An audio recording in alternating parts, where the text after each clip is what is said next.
I will be demonstrating how to perform the adult cardiopulmonary resuscitation, which is also called CPR. CPR is a life-saving skill used when a person is unresponsive and unable to breathe normally. We have four major reasons why we do this CPR. First, to supply oxygen to the brain. Secondly, to prevent brain damage and death. Thirdly, to increase blood circulation. And lastly, to improve survival chances. When someone is unresponsive, when there is no pulsation, or when someone is not breathing normally, it literally means that the two organs involved, which is the heart and the lungs, are not doing their function properly. You as the lifesaver is meant to artificially increase the blood circulation and also deliver this oxygen to different parts of the body because the individual is unable to do that, or perhaps the organs are unable to do that. Of course, you know that the heart pumps blood to different parts of the body, and we breathe in oxygen to be sent to different parts of the body as well.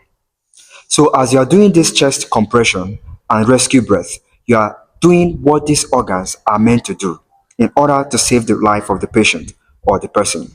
Because if there is no oxygen delivered to the brain within 10 minutes, the person will die, or perhaps the person may die due to lack of oxygen delivered to the brain.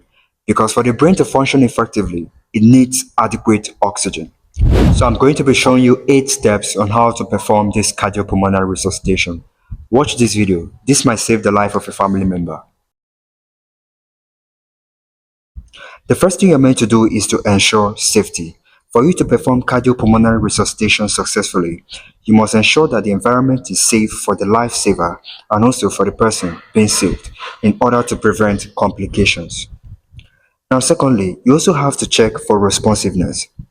Tap the patient's shoulder or person's shoulder and shout, "Are you okay?" If there is no response, act immediately. The third thing you're meant to do is to call for help.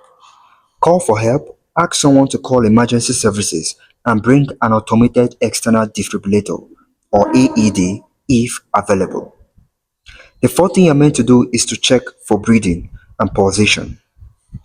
Check for the normal breathing and pulse for not more than 10 seconds.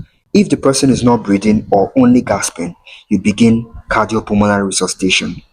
Now we have many sites where we can check a patient pulse. At the neck, we have the carotid artery, so we can feel a pulsation at the neck. We also have the temporal artery where we can feel a pulsation. We also have the radial artery at the heart, but it is safest to use the carotid artery because it's closest to the heart. Now the fifth thing you're meant to do is to position hands for chest compression. You place the heel of one hand on the center of the chest and the lower half of the sternum. We have the sternum bone here. Here is where we have the sternum. We also call it the breastbone. So you place the heel of one hand on the lower half of the sternum. Now, place the other hand on top and interlock your fingers.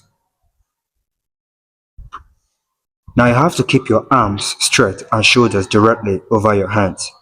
Push hard and fast at a rate of 100 to 120 compressions per minute to a depth of 5 to 10 centimeters, showing full chest record.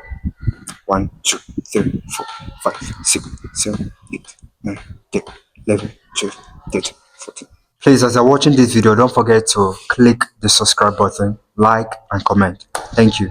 What full chest recoil means is when you compress the chest, you have to allow the chest to recoil before you can do another compression.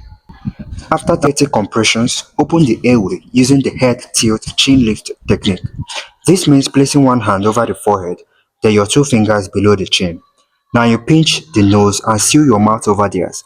Each breath should last for just 1 second, watching for chest rise as well. Now pinch the nose, seal your mouth over theirs.